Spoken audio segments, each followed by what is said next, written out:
Hello guys. कैसे आप सब? आई होप आप बढ़िया होंगे। अच्छा, तो हम पढ़ रहे थे निशस्त्रीकरण, डिसआर्ममेंट।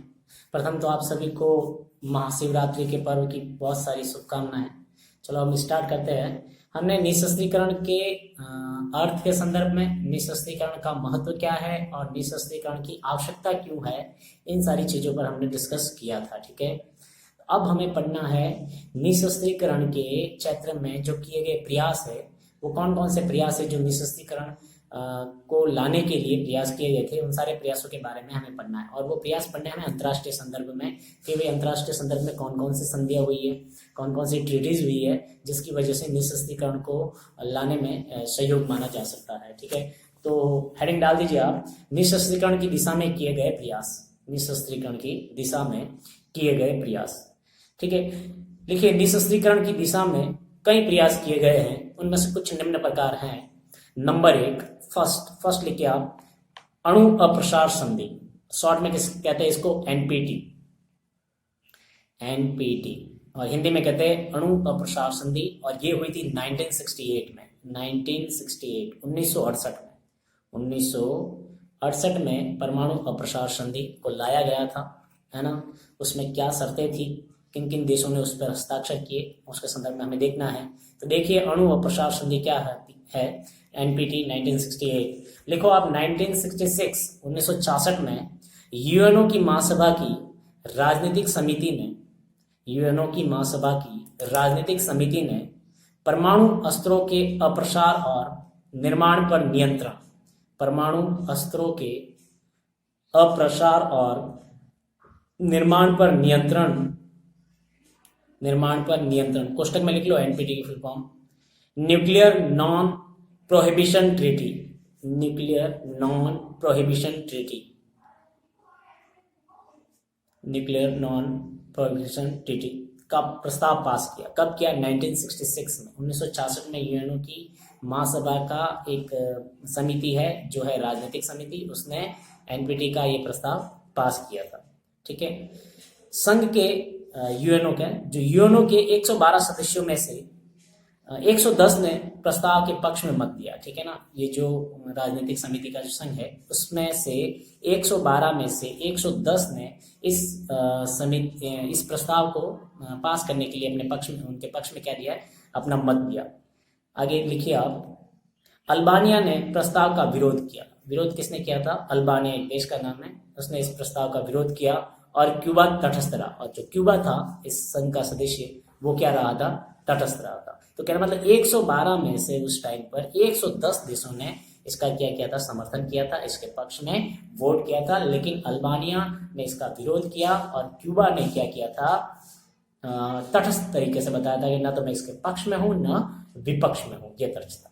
अब आप क्वेश्चन पूछा जाता है एनपीटी की कुछ शर्तें हैं कि क्या थी, तो आप लिखिए इस संधि की प्रमुख धाराएं निम्न प्रकार है, या इस संधि की प्रमुख शर्तें पूछी जाए तो वो निम्न प्रकार है। लिखे नंबर एक, पहली ही इस संधि की क्या शर्त थी या कौन सी धारा थी? तो लिखो परमाणु अस्त्रविहीन राष्ट्रों को परमाणु बम के निर्यात के रहस्य की जानकारी नहीं देंगे। ठीक है, कहने मतलब परमाणु, जिन राज्यों के पास परमाणु बम है वो दूसरे राज्य जिनके पास परमाणु बम नहीं है, तो उनको निर्माण की जो रहस्य की जो जानकारी है, किस प्रकार परमाणु बम का निर्माण किया जाएगा, उस रहस्य की जानकारी नहीं देंगे। पहली शर्त तो ये थी कि भाई जिन राज्यों के पास परमाणु बम है वो परमाणु विहीन राज्यों को परमाणु निर्माण की जो जानकारी है वो साझा नहीं करेंगे। पहली कंडीशन ये थी। दूसरी थी परमाणु अस्त्र विहीन राज्यों को परमाणु अस्त्र प्राप्त करने में सहायता देंगे। अच्छा, जो परमाणु वाले राज्य है जिनने परमाणु बम बना लिए हैं, और जिन राज्यों के पास परमाणु बम नहीं है, उन राज्यों को परमाणु बम प्राप्त करने में क्या करेंगे? सहायता करेंगे, उनको हेल्प करेंगे कि किसी प्रकार से उनके पास भी परमाणु बम हो। लेकिन उनको बनाने कैसे है उसका रहस्य वो उन लोगों को नहीं बताएगा।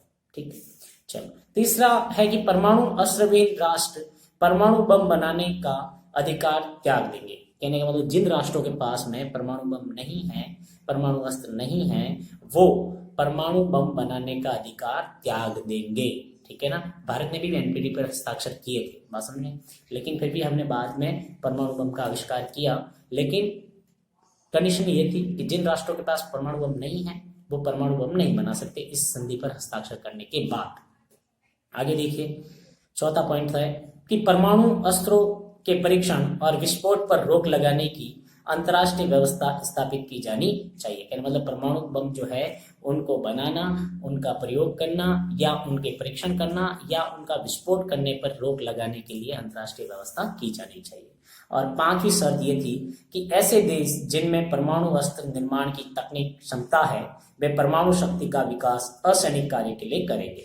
फिर ये कंडीशन रखा गई कि ऐसे देश जिनके पास परमाणु बम बनाने की शक्ति है, टेक्नोलॉजी है, वो देश परमाणु बम का निर्माण जरूर करेंगे, परंतु परमाणु बम का निर्माण वो असैनिक गतिविधियों के लिए करेंगे। असैनिक गतिविधियों के लिए, जिस प्रकार तापीय ऊर्जा जो होती है ना, हाँ, तो इलेक्ट्रिसिटी के लिए कर सकते हो आप, है ना, ऊर्जा के लिए कर सकते हो, लेकिन आप उसको सैनिक गतिविधि में प्रयोग करने के लिए परमाणु बम का प्रयोग नहीं कर सकते। ठीक है, तो ये कंडीशन रखी गई थी परमाणु अप्रसार संधि में, एनपीटी में। ठीक है, प्रारंभ में इसको 25 वर्षों के लिए क्या किया गया था, लागू किया गया था। स्टार्टिंग में इसको 25 वर्षों के लिए लागू किया गया और फिर 25 वर्षों बाद में इसको अनिश्चित काल तक के लिए आगे बढ़ा दिया गया था। ठीक है, लेकिन भारत ने इस पर साइन किए थे, फिर भी भारत ने क्या किया था, परमाणु बम का परीक्षण किया था और ये कहा था कि हम असैनिक गतिविधियों के लिए परमाणु बम का विस्फोट कर रहे हैं। तो भारत का बाइकआउट भी हुआ था, लेकिन फिर भी भारत ने परमाणु बम का परीक्षण किया था। ठीक है ना, 2 बार किया, एक बार भी नहीं। 1974 में किया, फिर 1998 में किया। तो ये तो पहली संधि थी परमाणु अप्रसार के लिए या फिर निशस्त्रीकरण के फर्स्ट कह सकते हो आपकी पहली संधि कौन सी थी, तो यही थी एनपीटी जो 1968 में हुई थी। ठीक है, विश्व स्तर पर, जिसमें यूएनओ के 112 सदस्यों में से 110 सदस्यों ने उस टाइम उस पर हस्ताक्षर किए। ठीक, अब जो दूसरी संधि या दूसरा जो समझौता हुआ कि देखो ये इसलिए आप कहोगे अब कि भाई इसमें तो परमाणु संपन्न राष्ट्रों का तो पक्ष लिया गया है और जिनके पास परमाणु बम नहीं है उनको अलग थलग रख दिया गया। नहीं, ऐसा नहीं है। निशस्त्रीकरण पर कंट्रोल करने के लिए ऐसा करना जरूरी था कि भाई जिन्होंने कर दिया वो कर दिया, अब जिनके पास नहीं है वो कम से कम ना करें। ठीक है ना, तो कभी जाके तो कंट्रोल होगा, लेकिन ये पॉसिबल हो नहीं पाया। दूसरा पॉइंट है मतलब दूसरी जो प्रयास किया गया वो था सामरिक शस्त्र परिसीमन वार्ताएं और उपलब्धियां। सामरिक शस्त्र परिसीमन वार्ताएं और उपलब्धियां, शॉर्ट में इसको कहते हैं साल्ट। क्या कहते हैं, साल्ट, SALT, साल्ट। ठीक है, इंग्लिश में कहते हैं strategic arms limitation talks, strategic arms limitation talk. ठीक है, मतलब कि किस प्रकार सामरिक शस्त्र परिशमन वार्ताएं और उपलब्धियां हासिल की जाए उसके लिए ये बातचीत थी, उसको शॉर्ट में कहते हैं साल्ट। ठीक है, ये कब आया था, देखो नवंबर 1969 में सामरिक सशस्त्रों को सीमित करने के मसले पर संयुक्त राज्य अमेरिका और सोवियत संघ के मध्य फिनलैंड की राजधानी हेलसिंकी में वार्ता शुरू हुई। ठीक है, नवंबर 1969 को अमेरिका, संयुक्त राज्य अमेरिका और सोवियत संघ के मध्य, सोवियत संघ विश्व 2 धड़ों में बटा हुआ था उस टाइम शीत युद्ध काल में, तो उन दोनों के मध्य वार्ता शुरू हुई फिनलैंड की राजधानी हेलसिंकी में। कहाँ हुई, फिनलैंड एक देश है, वहां की राजधानी हेलसिंकी में वार्ता शुरू हुई 1969। हेलसिंकी वार्ता के साथ साथ वियना एक जगह का नाम है, ऑस्ट्रिया की राजधानी है वियना। हेलसिंकी वार्ता के साथ साथ वियना में यूएसए और यूएसएसआर के बीच साल्ट भी शुरू हुई थी। ठीक है ना, हेलसिंकी वार्ता चल रही थी, उसके साथ साथ वियना में यूएसए और यूएसएसआर मतलब कि संयुक्त राज्य अमेरिका और सोवियत संघ जो उस समय का था उसके बीच में क्या हुई, साल्ट की जो वार्ता थी वो भी शुरू हो गई। 22 मई, पैराग्राफ चेंज करके लेना, 22 मई 1972, 22 मई 1972 को अमेरिकी राष्ट्रपति निक्सन, उस समय स्टार वार्स के लिए जाने जाते थे निक्सन, तो अमेरिकी राष्ट्रपति निक्सन जब मॉस्को गए, कहाँ गए, मॉस्को एक जगह का नाम है रूस में, मॉस्को गए तो वहां यूएसएसआर और यूएसए के बीच 2 महत्वपूर्ण समझौते किए गए। ठीक है ना, अमेरिकी राष्ट्रपति 22 मई 1972 को मॉस्को गए, वहां पर यूएसए और यूएसएसआर के बीच में 2 महत्वपूर्ण समझौते किए गए जिनका संबंध विभिन्न प्रकार के बैलिस्टिक प्रक्षेपास्त्रों, बैलिस्टिक एक मिसाइल होती है, बैलिस्टिक प्रक्षेपास्त्रों पर रोक लगाने का था। ठीक है, जिसका संबंध किससे संबंधित था, बैलिस्टिक प्रक्षेपास्त्र जो होते हैं मिसाइलों पर रोक लगाने के संबंध में था। ठीक है, तो ये समझौता हुआ था यूएसए और मतलब उस समय विश्व तनाव से गुजर रहा था, दोनों देशों के पास परमाणु बम था, दोनों ही अपने अपने शक्तियां बढ़ा रहे थे, सैनिक शक्तियां बढ़ा रहे थे, तो उनके बीच में वार्ता होना जरूरी है। तो निक्सन उस समय मॉस्को गए थे, अमेरिकी राष्ट्रपति, और उनके बीच में यूएसए और यूएसएसआर के बीच में समझौता हुआ, 2 समझौते हुए। उसके तहत ये कहा गया कि ये जो बैलिस्टिक प्रक्षेपास्त्र है उस पर क्या करेंगे, हम रोक लगा देंगे। फिर पैराग्राफ चेंज करके लिखो, 3 जुलाई 1974 को 3 जुलाई 1974 को यूएसए और यूएसएसआर के मध्य 10 वर्षीय आणविक आयुध परिसीमन समझौता हुआ। कितने वर्षों का? 10 वर्षों का आणविक आयुध परिसीमन समझौता हुआ, जिसे 31 मार्च 1976 को 1976 से लागू किया जाना निश्चित किया गया। ठीक है ना। फिर 3 जुलाई 1974 को क्या हुआ था, यूएसए और यूएसएसआर के मध्य, है ना, अमेरिका और सोवियत संघ के मध्य एक समझौता हुआ 10 वर्षों के लिए। कितने वर्षों के लिए? 10 वर्षों के लिए, जिसमें ये कहा गया कि आणविक आयुध परिसीमन समझौता। ये कौन सा समझौता? आणविक आयुध परिसीमन समझौता। मतलब कि आणविक आयुध मतलब जो परमाणु बम वाला जो आयुध है ना, जो युद्ध की सामग्री है, उसको परिसीमन करना है। ठीक है, उससे संदर्भ में समझौता हुआ था 10 वर्षों के लिए, और जिसे लागू किया गया 31 मार्च 1976 को लागू किया जाना निश्चित किया गया था। ठीक है, तो ये था सामरिक शस्त्र परिसीमन वार्ता और उपलब्धियां, साल्ट।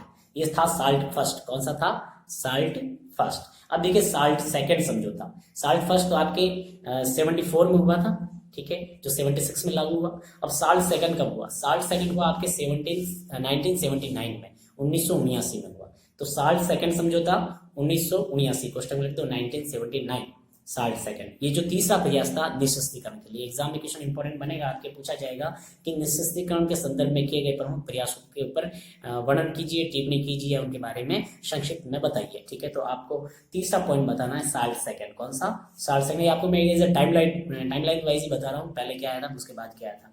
तो साल्ट सेकंड समझौता हुआ था 1979 में। तो ये होता है यूएसए और यूएसएसआर ने साल्ट सेकंड पर हस्ताक्षर किए। 1979 में यूएसए और यूएसएसआर ने साल्ट सेकंड पर हस्ताक्षर किए। इसके बाद इस संधि पर दोनों देशों की संसद द्वारा अनुमोदन होना था। ठीक है, यूएसए और यूएसएसआर ने तो साइन कर दिया, लेकिन दोनों देशों की जो संसद थी उसका उनके द्वारा इस संधि पर अनुमोदन होना था। ठीक है, अमेरिकी कांग्रेस इस पर विचार कर ही रही थी कि अफगानिस्तान में यूएसएसआर का हस्तक्षेप हो गया। और आपको पता है, पूछा जाता है नवशीत युद्धवाद की शुरुआत कब हुई थी? तो नवशीत युद्ध की शुरुआत 1979 से ही होती है, जब सोवियत संघ अफगानिस्तान में क्या कर देता है? हस्तक्षेप कर देता है। तो इधर तो साल्ट सेकंड हुआ था, उधर अफगानिस्तान में सोवियत संघ ने, यूएसएसआर ने हस्तक्षेप कर दिया, तो नवशीत युद्ध प्रारंभ हो गया। फिर देखो स्थिति क्या होती है। तो अमेरिकी संसद का नाम कांग्रेस है, वो इस पर विचार कर ही रही थी कि अफगानिस्तान में यूएसएसआर का हस्तक्षेप हो गया। राष्ट्रपति कार्टर ने, जिमी कार्टर नाम था राष्ट्रपति अमेरिका, उस समय अमेरिका के जो राष्ट्रपति थे उनका नाम था जिमी कार्टर। राष्ट्रपति कार्टर ने इस हस्तक्षेप के विरोध में साल्ट सेकंड के अनुमोदन को स्थगित कर दिया। ठीक है ना। जब ये स्थिति उत्पन्न हुई कि यूएसएसआर ने अफगानिस्तान में हस्तक्षेप कर दिया, तो जिमी कार्टर ने जो साल्ट सेकंड था, जिस पर अनुमोदन होना था संसद का, उसको उन्होंने स्थगित कर दिया कि नहीं, इस पर अब हम बात नहीं करेंगे, स्थगित कर दिया।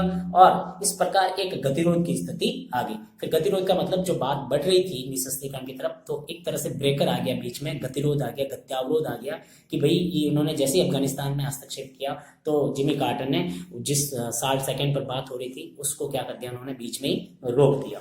ठीक है, तो ये गत्यावरोध की स्थिति आ गई, गतिरोध की। फिर 28 नवंबर 1980 को अमेरिका द्वारा यूएसएसआर से साल्ट सेकंड पर नवीन वार्ता का प्रस्ताव किया गया। ठीक है, 28 दिसंबर 1980 को अमेरिका द्वारा यूएसएसआर से, मतलब अमेरिका ने यूएसएसआर से साल्ट सेकंड पर नवीन वार्ता का प्रस्ताव किया, ताकि इस संधि का पुनरावलोकन किया जा सके, क्या किया जा सके, पुनरावलोकन किया जा सके। लेकिन 1979 में अमेरिकी राष्ट्रपति ने उसको स्थगित कर दिया था, क्योंकि यूएसएसआर ने क्या कर दिया था, अफगानिस्तान में हस्तक्षेप कर दिया था। तो देखो साल्ट फर्स्ट 1974 में आती है, जो 1976 में लागू होती है।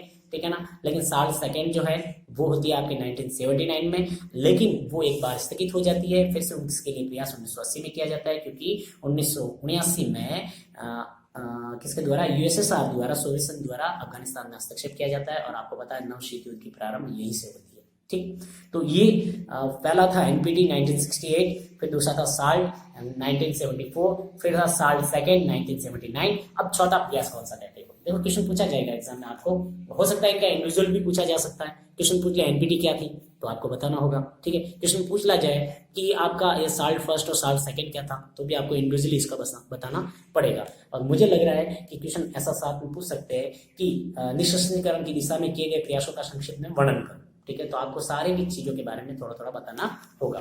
तो चौथा पॉइंट है सामरिक हथियारों में कटौती की संधि, जिसको कहते हैं स्टार्ट फर्स्ट। कौन सा first? Start, START, start first, ठीक है। ये तो थे साल्ट फर्स्ट और साल्ट सेकंड, और फिर आती है आपके स्टार्ट फर्स्ट और स्टार्ट सेकंड। तो सामरिक हथियारों में कटौती की संधि, इसकी फुल फॉर्म है सामरिक हथियारों में कटौती की संधि। मतलब जो सामरिक हथियार थे उनमें क्या की जाए, कटौती की जाए, उसके लिए एक संधि की गई जिसका नाम था स्टार्ट फर्स्ट।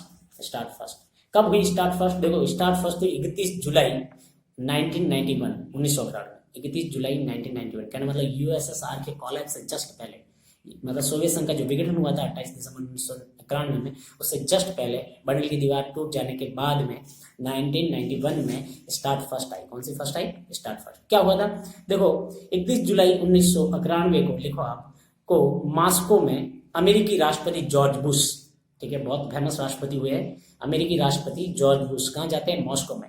मॉस्को में। और सोवियत संघ के राष्ट्रपति मिखाइल गोर्बाचेव, आपने नाम सुना होगा। मिखाइल गोर्बाचेव ने पेरेस्ट्राइका की नीति भी दी थी, ग्लास्नोस्ट और पेरेस्ट्राइका, खुलेपन की नीति किसने दी थी? मिखाइल गोर्बाचेव ने दी थी। उन्होंने अपने बाजार विदेशी कंपनियों के लिए खोल दिए थे, उसको कहते हैं खुलेपन की नीति, ठीक है। तो राष्ट्रपति जॉर्ज बुश और सोवियत संघ के राष्ट्रपति मिखाइल गोर्बाचेव के शिखर सम्मेलन में स्टार्ट फर्स्ट संधि पर हस्ताक्षर हुए। स्टार्ट फर्स्ट संधि पर हस्ताक्षर करने वाले थे आपके जॉर्ज बुश अमेरिका के राष्ट्रपति, और मिखाइल गोर्बाचेव 31 जुलाई 1991 को कहां पर साइन करने वाले थे ये लोग? मॉस्को में। मॉस्को एक जगह का नाम है जो यूएसएसआर में पड़ती है। जो स्टार्ट फर्स्ट पर क्या किया उन्होंने? हस्ताक्षर किए। संधि की शर्तों के अनुसार दोनों महाशक्तियां अपने परमाणु शस्त्रों की स्वेच्छा से 30% कटौती करने का सहमत हो गए, ठीक है। संधि की सबसे अच्छी शर्त यही थी कि दोनों ही महाशक्तियां अपनी स्वेच्छा से, अपनी मर्जी से अपने परमाणु बमों में 30% की कटौती करेगी। कितने प्रतिशत की कटौती करेगी? 30%। मतलब कि जैसे 100 परमाणु बम उनके पास में, तो 30 परमाणु बम को वो डिस्ट्रॉय कर देगी, ठीक है। तो उन्होंने 30% की कटौती करने की बात की थी। यह संधि पहला बड़ा औपचारिक समझौता है, ठीक है। क्वेश्चन पूछा जाए निःशस्त्रीकरण के संदर्भ में पहला बड़ा औपचारिक समझौता कौन सा है? तो स्टार्ट फर्स्ट। कौन सी? स्टार्ट फर्स्ट 31 जुलाई 1991 को किसके बीच में हुई थी? मॉस्को में हुई थी। और मिखाइल गोर्बाचेव जो कहाँ के थे? यूएसएसआर के राष्ट्रपति थे। और जॉर्ज बुश थे राष्ट्रपति कहाँ के? अमेरिका की, ठीक है। तो इनके बीच में जो समझौता हुआ, और ये हुआ था कि 30% परमाणु हथियारों की हम कटौती कर देंगे।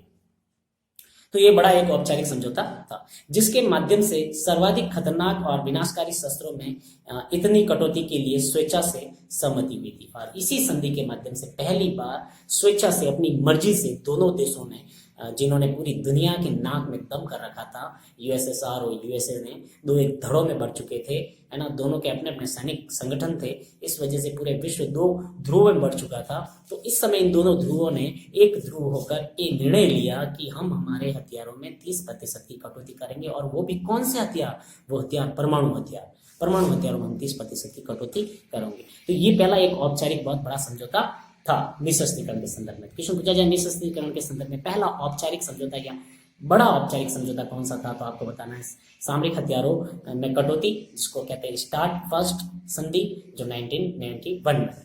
अब देखो स्टार्ट सेकंड होती है। क्या होती है? स्टार्ट सेकंड 3 जनवरी 1993, 3 जनवरी 1993। देखो स्टार्ट फर्स्ट होती है 31 जुलाई 1991 को, स्टार्ट सेकंड होती है 3 जनवरी 1993 को, 3 जनवरी 1993 को। यूएसए के राष्ट्रपति जॉर्ज बुश और रूसी राष्ट्रपति बोरिस येल्त्सिन, ठीक है। फिर यहाँ पे ग्लासनोस्ट पेरेस्ट्राइका नीति की वजह से राष्ट्रपति को हटा दिया जाता है ना, खुलेपन की नीति से। फिर नए राष्ट्रपति बनते हैं यूएसएसआर के, जिनका नाम था बोरिस येल्त्सिन, ठीक है ना। तो जॉर्ज बुश और बोरिस येल्त्सिन के मध्य एक क्या होता है? समझौता होता है 3 जनवरी 1993 को। तो यूएसए के राष्ट्रपति जॉर्ज बुश और रूसी राष्ट्रपति बोरिस येल्त्सिन ने भव्य कैम्ब्रिलिन पैलेस, मॉस्को का एक राजमहल है, कैम्ब्रिलिन पैलेस, ठीक है ना, जिसको राजभवन कहते हैं मॉस्को का, ये भव्य क्रेमलिन पैलेस मॉस्को में ऐतिहासिक संधि स्टार्ट सेकंड पर हस्ताक्षर किए। ऐतिहासिक संधि थी, क्या नाम था? स्टार्ट सेकंड, सामरिक हथियारों में कटौती की संधि सेकंड, ठीक है, जो 3 जनवरी 1993 को हुई थी। हस्ताक्षर किए। उद्देश्य दोनों देशों के परमाणु हथियारों में 2/3 कटौती करना। ये बहुत बड़ी शर्त थी। क्या उद्देश्य रखा? कि दोनों देशों के जो परमाणु हथियार है उनमें 2/3 की कटौती करना। कितनी? 2/3। 2/3 बहुत ज्यादा होती है।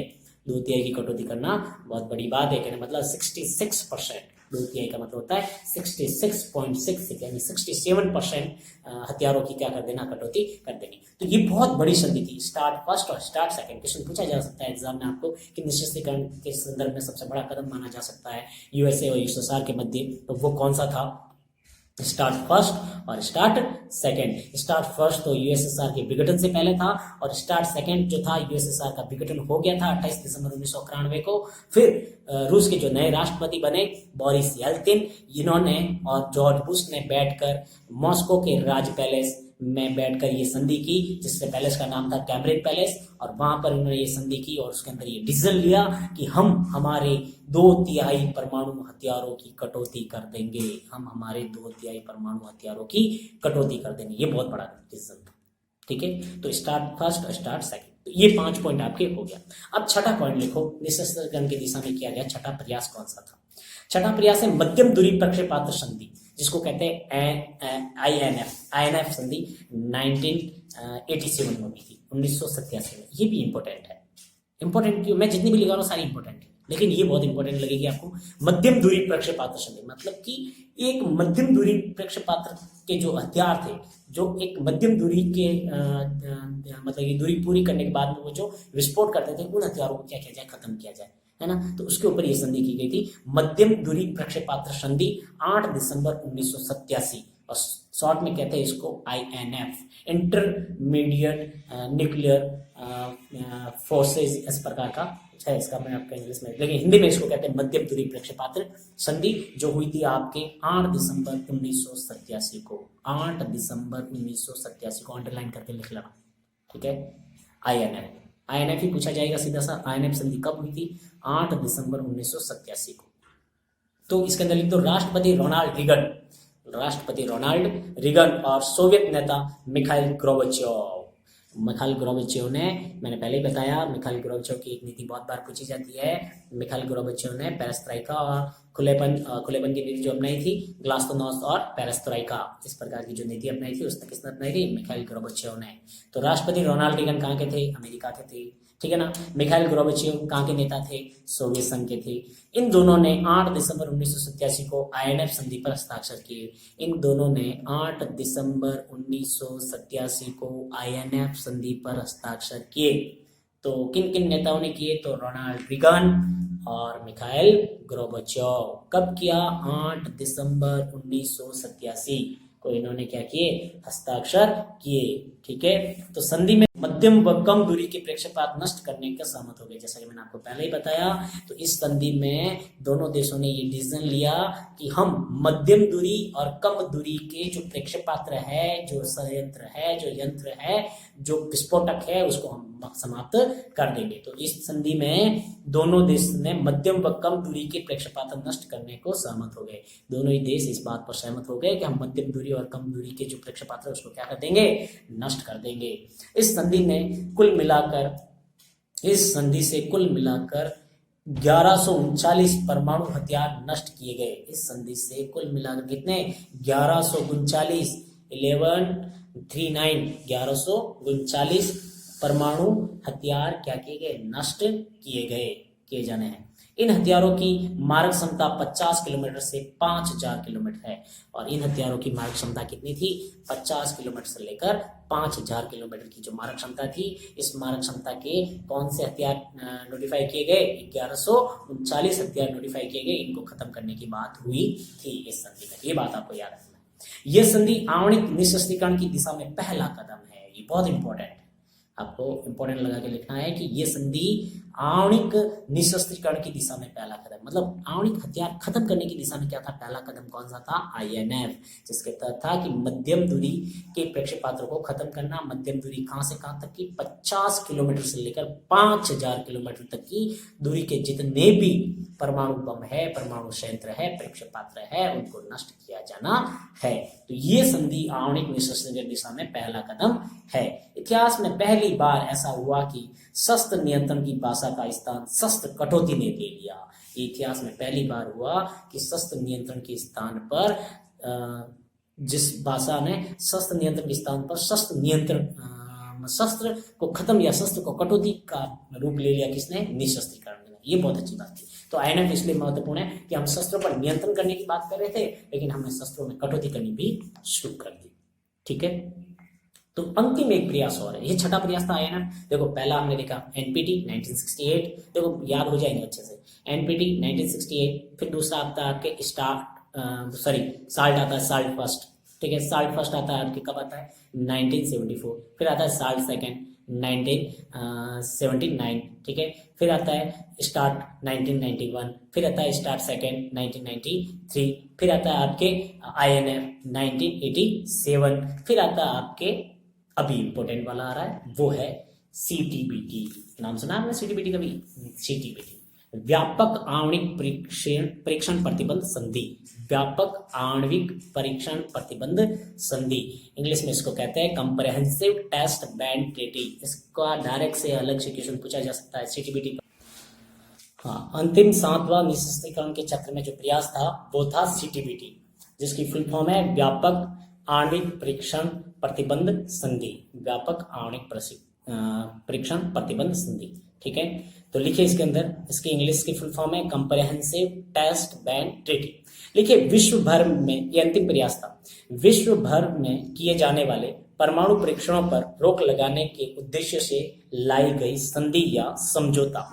ठीक है, ये संधि या समझौता किस संदर्भ में था कि पूरे विश्व भर में जो परमाणु परीक्षण हो रहे थे उस संदर्भ में ये संधि लाई गई थी। ठीक है, लगाने के लिए उद्देश्य से लाई गई संधि या समझौता, जिसका 1993 में भारत अन्य देशों के अलावा अमेरिका के साथ प्रस्तावक था। ठीक है, भारत अन्य देशों के साथ साथ अमेरिका के साथ में इसका क्या था, प्रस्तावक था। प्रस्तावक मतलब रखने वाला था, उसने रखा था इस बात को भारत ने भी कि भाई ऐसी संधि लानी चाहिए, लेकिन भारत ने उस पर साइन नहीं किया। क्यों नहीं किया, अब देखिए, सब प्रस्ताव था, लेकिन 1995 में उसने ये कहते हुए कि यह संधि सार्वभौमिक परमाणु निशस्त्रीकरण के समयबद्ध कार्यक्रम में जुड़ी हुई है, सह प्रस्तावक बनने से ही इनकार कर दिया। ठीक है ना, भारत ने इनकार कर दिया कि हम इसके सह प्रस्तावक भी नहीं बनेंगे, क्योंकि ये तो भेदभावपूर्ण है, ये सभी के लिए एक जैसी नहीं है।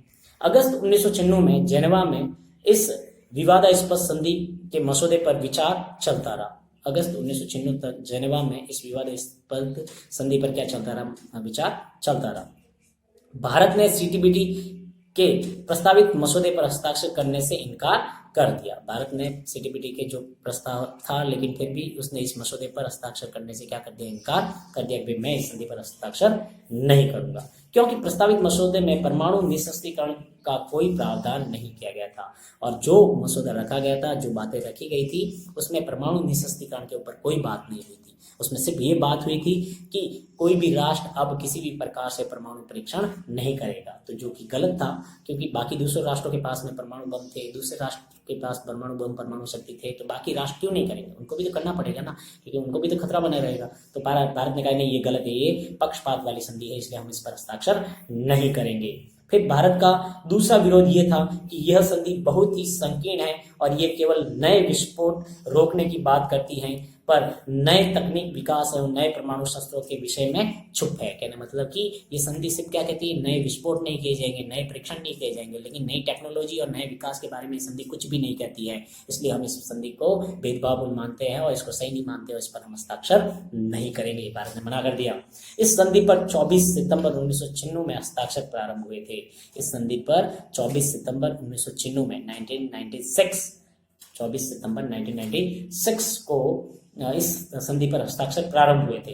अब तक कुल मिलाकर 154 राष्ट्रों ने इस पर हस्ताक्षर किए हैं। अब तक कुल मिलाकर 154 राष्ट्रों ने इस पर क्या कर दिया, हस्ताक्षर कर दिए हैं, जिनमें से 45 ने इसका विधिवत अनुमोदन भी कर दिया है। जिनमें से 45 राष्ट्रों ने तो इसको विधिवत तरीके से लागू भी कर दिया है। भारत, पाकिस्तान व उत्तरी कोरिया ने इस पर अभी तक हस्ताक्षर नहीं किए हैं। भारत ने हस्ताक्षर इसलिए नहीं किए क्योंकि भारत ने कहा कि ये विवादपूर्ण है, ये भेदभावपूर्ण है, ये टेक्नोलॉजी की बात नहीं करती, ये सिर्फ इतना कहती है कि नए परीक्षण नहीं होने चाहिए। जबकि इसको ये भी तो बताना चाहिए कि नए परीक्षण ना हो तो टेक्नोलॉजी किस प्रकार बढ़ाई जाए, ठीक है ना। तो परमाणु बम केवल हथियार के रूप में नहीं, टेक्नोलॉजी कहने मतलब ऊर्जा के उत्पादन में भी तो हम उसका प्रयोग कर सकते हैं। इसके ऊपर अपने बात नहीं की, इसलिए भारत ने उस पर हस्ताक्षर नहीं किए। और पाकिस्तान ने हस्ताक्षर क्यों नहीं किया पता है आपको? पाकिस्तान ने इसलिए हस्ताक्षर नहीं किया कि पाकिस्तान ने कहा कि भारत ने नहीं कर रहा है इसलिए हम नहीं कर रहे हैं, क्योंकि भारत बम बनाएगा और हम पर ठोकेगा, इसलिए हम भी हस्ताक्षर नहीं कर रहे। तो पाकिस्तान को एक क्या मिल गया, बहाना मिल गया हस्ताक्षर नहीं करने का। जबकि उसका अपना कोई फिलोसॉफी नहीं है, अपनी कोई वो नहीं है अवधारणा कि हम इस पर हस्ताक्षर क्यों नहीं करें। उनके पास एक जवाब है कि भारत ने हस्ताक्षर नहीं किया इसलिए हम भी हस्ताक्षर नहीं करेंगे। और उत्तरी कोरिया तो आप जानते ही हो, किम जोंग वाला देश है, जो कि नहीं चाहता है कि हम हस्ताक्षर करें, क्योंकि उनको बार बार वो करता रहता है कुछ ना कुछ एक्सपेरिमेंट। कभी कहता मैंने हाइड्रोजन बम फोड़ा, कभी कहता है मैंने हीलियम बम फोड़ा, कभी कहता है मैंने परमाणु बम फोड़ा। तो वो कभी कभी धरती हिलाता रहता है, इसलिए वो हस्ताक्षर करता ही नहीं है, जो कि अमेरिका का विरोधी है उत्तरी कोरिया, ठीक है ना। तो अब आपकी शिकायत आती रहती है कि सर थोड़ा ज़्यादा पढ़ा दिया करो, इतना इतना सब छोटा छोटा सा वीडियो डालते हो। तो ठीक है, आज पढ़ा दिया ज़्यादा मैंने। अब आपका ये निःशस्त्रीकरण वाला जो पार्ट है वो कंप्लीट हो चुका है, ठीक है। Have a nice day, see you next time, जब भी मिलेंगे तब। Okay, take care.